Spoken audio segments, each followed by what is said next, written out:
সুপ্রিয় শিক্ষার্থীবৃন্দ, আমরা আজকে রসায়ন প্রথম পত্রের চতুর্থ অধ্যায়ের কিছু স্পেশাল অঙ্ক তোমাদেরকে দেখাবো। এখন আমি ইতিমধ্যে কিন্তু চতুর্থ অধ্যায়ের বেশ কিছু অঙ্ক তোমাদেরকে দেখিয়েছি এবং সেটার উপর আলাদা ভিডিও ক্লিপ তৈরি করেছি, কিন্তু আমার দুই একজন স্টুডেন্টের অনুরোধের ভিত্তিতে আমি নতুন করে ভিডিওটা আবার করছি।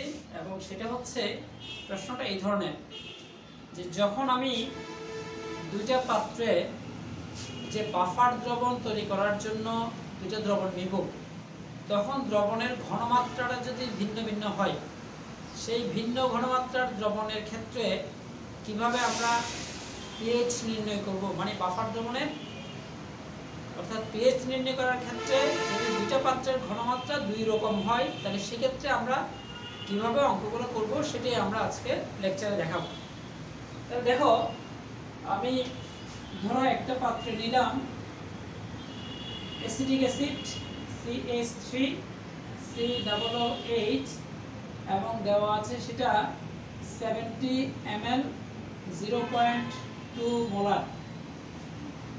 এটা অ্যাসিটিক অ্যাসিড দেওয়া আছে 70 ml 0.2 মোলার অ্যাসিটিক অ্যাসিড, এবং আরেকটা পাত্রে আমার 80 ml 0.15 মোলার সোডিয়াম হাইড্রোক্সাইড। অর্থাৎ দুইটা পাত্রের দ্রবণের ঘনমাত্রা দুই ধরনের। তাহলে সেক্ষেত্রে এই দ্রবণ দুটো একসাথে মিশ্রিত করলে সেক্ষেত্রে মিশ্রিত দ্রবণের পিএইচ কত হবে, বা বাফার দ্রবণের পিএইচ কত হবে, বা এটা আদৌ বাফার দ্রবণ হবে কিনা, সেই জিনিসটা নিয়েই মূলত আমরা আলোচনা করব। তাহলে দেখো, এখানে প্রথমেই আমাদেরকে যে জিনিসটা ফাইন্ড আউট করতে হবে সেটা হচ্ছে দ্রবণের একটার ঘনমাত্রা আছে 70 ml 0.2 মোলার অ্যাসিটিক অ্যাসিডের ঘনমাত্রা, আর সোডিয়াম হাইড্রোক্সাইডের ঘনমাত্রা আছে 0.15 মোলার এবং সেটা আছে 80 ml। এখানে আমাদের আরেকটা ইনফরমেশন লাগবে, সেটা হচ্ছে এই অ্যাসিডের Ka বা অ্যাসিডের বিয়োজন ধ্রুবক যেটা আছে সেটা ধরো 1.8 × 10⁻⁻5 যদি হয়, তাহলে সেক্ষেত্রে আমার এটা যদি এ পাত্র এবং এটা যদি বি পাত্র হয়, আমি যদি বলি যে এ প্লাস বি পাত্রের মিশ্রিত দ্রবণের পিএইচ কত হবে সেটা নির্ণয় করার জন্য যদি বলা হয়, তাহলে সেক্ষেত্রে আমি কিভাবে সলিউশনটা করব সেটা প্রথমে দেখে নাও। সেটা হচ্ছে, আমরা দুইটা দ্রবণের ঘনমাত্রা একই ঘনমাত্রা নিয়ে আসব, এবং সেটা আনার জন্য কি করতে হবে সেটা দেখো। প্রথমে আমার এ পাত্রে,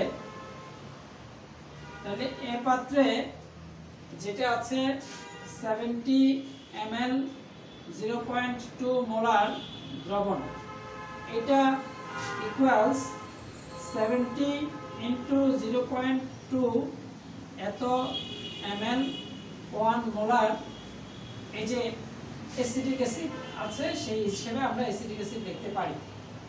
এটা কিভাবে লিখলাম? কারণ আমরা জানি V1S1 = V2S2। তাহলে আমরা যদি V1S1 এর মানটা অর্থাৎ এটা গুণ করে এখানেই দিয়ে দিই, সেটার সাথে যদি 1 গুণ করি তাহলে কিন্তু সেম রেজাল্টই আসবে।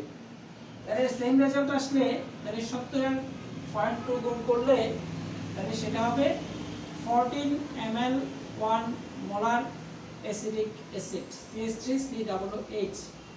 একটু ভালো করে বুঝো কিনা দেখো, কারণ কোন দুইটা দ্রবণের ঘনমাত্রা অর্থাৎ আমার এই যে V1S1 = V2S2 এই সূত্রটা কিন্তু থাকবে। তার মানে 70 ml এর ঘনমাত্রা 0.2 মোলার। এখন যদি এই দুইটা দ্রবণকে আমি এখানে গুণ করে দিই, তাহলে এটা যদি V2 হয় তাহলে S2 অর্থাৎ 1 দিয়ে গুণ করলে রেজাল্টটা তো এটাই থাকবে। সুতরাং এটা 14 কে 1 দিয়ে গুণ করলে 14, আবার 70 কে 0.2 দিয়ে গুণ করলেও কিন্তু 14ই হয়। তাহলে আমি এটা ঘনমাত্রাকে অ্যাসিটিক অ্যাসিডের ঘনমাত্রাটাকে 1 মোলারে নিয়ে আসলাম। এবার দেখো, একইভাবে বি পাত্রে কি আছে সেটা হচ্ছে 80 ml 0.15 মোলার ইকুয়ালস তাহলে এইটিকেও একইভাবে যদি আমি 0.15 দিয়ে গুণ করি তাহলে এত ml 1 মোলার সমান 8 15 হচ্ছে 120 বা 12 ml 1 মোলার। এই যে দেখো দুইটা দ্রবণকে আমি সেম ঘনমাত্রায় নিয়ে আসলাম, এটা আছে 14 ml 1 মোলার, এটা আছে 12 ml 1 মোলার। তার মানে যে কোনো দ্রবণ যদি ভিন্ন ভিন্ন ঘনমাত্রায় থাকে আমরা এই প্রসেসটাতে সেই দুইটা দ্রবণকে একই ঘনমাত্রায় নিয়ে আসতে পারবো।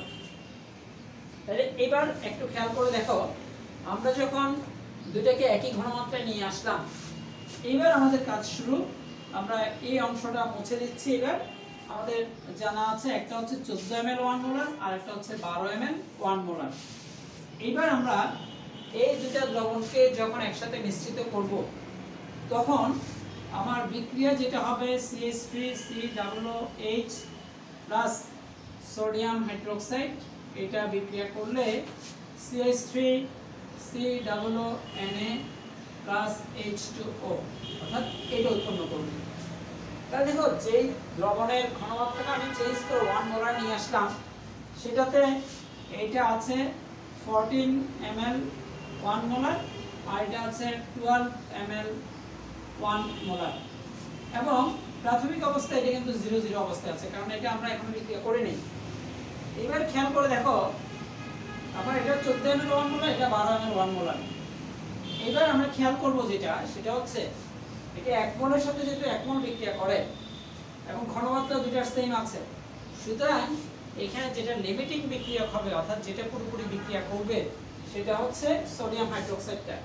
অর্থাৎ আমার এইটা 12 ml 1 মোলার বিক্রিয়া করবে, এখান থেকেও 12 ml 1 মোলার বিক্রিয়া করবে এবং এটা উৎপন্ন হবে 12 ml 1 মোলার এবং এটাও 12 ml 1 মোলারে উৎপন্ন হবে।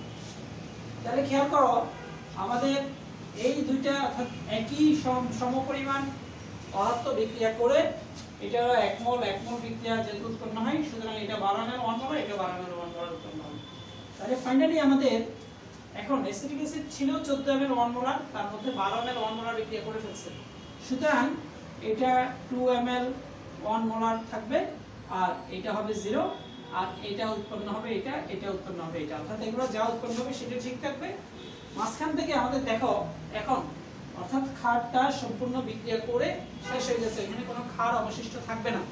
তারপর সেখানে দুর্বল অ্যাসিড থাকবে, দুর্বল অ্যাসিডের সাথে শক্তিশালী ক্ষার বিক্রিয়া করে যে লবণটা উৎপন্ন হয় সেই লবণটা থাকবে এবং পানি থাকবে। তো যেই দ্রবণে দুর্বল অ্যাসিড এবং ওই দুর্বল অ্যাসিডের সাথে শক্তিশালী ক্ষারের বিক্রিয়া উৎপন্ন লবণ উপস্থিত থাকে, তাহলে সেই দ্রবণটাকে বাফার দ্রবণ বলে। সুতরাং এটা একটা বাফার দ্রবণ হবে এবং সেই বাফার দ্রবণটা হবে অম্লীয় বাফার দ্রবণ। এখন আমরা যেটা হিসাব করব যে দুইটা এখন অ্যাসিটিক অ্যাসিড আছে 2 ml 1 মোলার আর লবণ আছে 12 ml 1 মোলার। তাহলে এখন মিশ্রণে যখন আমরা মিশ্রণে হিসাব করব, তাহলে কি হিসাব করব যে মিশ্রণে অ্যাসিটিক অ্যাসিডের ঘনমাত্রা CH3COOH, তাহলে এটার ঘনমাত্রা আমাকে নির্ণয় করতে হবে। তাহলে অ্যাসিটিক অ্যাসিডের ঘনমাত্রা যদি নির্ণয় করি সেক্ষেত্রে আমার V1S1 = V2S2 এই সূত্র দ্বারাই আমাদেরকে করতে হবে।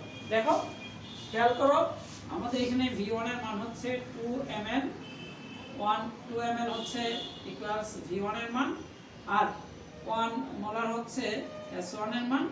একইভাবে এই যে 70 আর 80 অর্থাৎ আমাদের ইনিশিয়ালি যে দুটো ছিল তার মানে 70 + 80 অর্থাৎ 150 ml হবে V2 এর মান। সুতরাং S2 সমান কত সেটা আমাদেরকে বের করতে হবে, এটাই খুব ইম্পর্টেন্ট। তাহলে সুতরাং S2 হবে আমাদের উপরে হবে 2 × 1 / 150। তাহলে ভাগ করলে 2 কে 150 দিয়ে ভাগ করলে যে মানটা আসে তাহলে 2 / 150 ইকুয়ালস হচ্ছে 0.013 মোলার, 0.013 মোলার।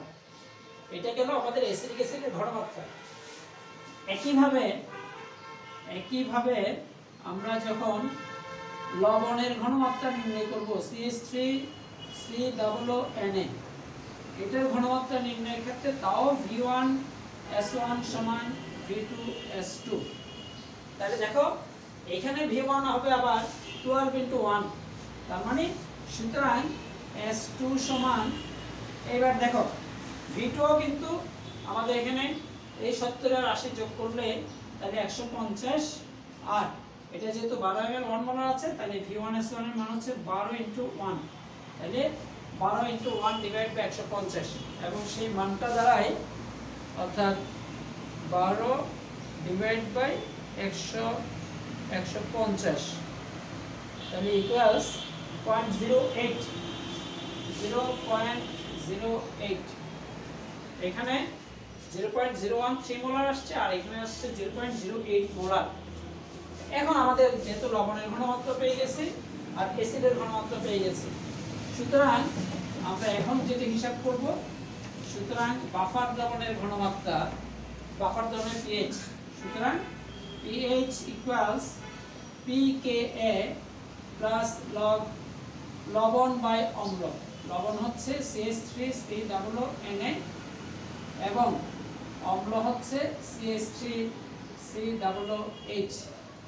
তাহলে এখানে যদি আমি মানটা বসাই, pKa মানে হচ্ছে -log Ka, Ka হচ্ছে 1.8 × 10⁻⁵, এটা প্লাস log, এইবার দেখো লবণের ঘনমাত্রা হবে 0.08 আর এটা হবে 0.013। এবার আমরা যদি এখান থেকে সরাসরি মানটা বের করি তাহলে কিন্তু আমার এই দ্রবণের pHটা বের হয়ে যাবে। অর্থাৎ দুটো ভিন্ন দ্রবণের ঘনমাত্রার ক্ষেত্রে তাহলে প্রথমেই আমাদের -log of 1.8 ×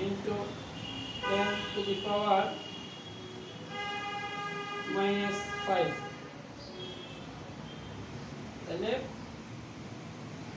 plus log bracket দিয়ে লবণ বাই অম্ল, লবণ বাই অম্ল মানে 0.08 ভাগ 0.013, তাহলে ব্র্যাকেট দিলে ফাইনালি 5.534, তাহলে মানটা আসছে ইকুয়ালস 5.534। তাহলে এটাই হবে আমাদের সংশ্লিষ্ট এই দ্রবণ দুটোকে একসাথে মিশ্রিত করলে যে pHটা হবে সেই pH এর মান হবে এটাই। তাহলে আমাদের দুটো ভিন্ন দ্রবণ যদি হয় তাহলে সেক্ষেত্রে কিভাবে অঙ্কটা করব সেটাই আমি দেখালাম। তো এই পর্যন্তই থাক আমাদের। এরপরে যদি ঘনমাত্রা অন্য ধরনের, এটা আমরা অম্লীয় বাফার দ্রবণের ক্ষেত্রে দেখালাম, ক্ষারীয় বাফার দ্রবণের ক্ষেত্রেও সেম রেজাল্ট আসবে। অর্থাৎ সেক্ষেত্রে আমার যে দুর্বল ক্ষার এবং তার শক্তিশালী অ্যাসিডের সাথে বিক্রিয়ায় উৎপন্ন লবণ মিলে যে দ্রবণটা হবে সেটা হবে ক্ষারীয় বাফার দ্রবণ। ঠিক আছে, আজকে এই পর্যন্তই। Best of luck.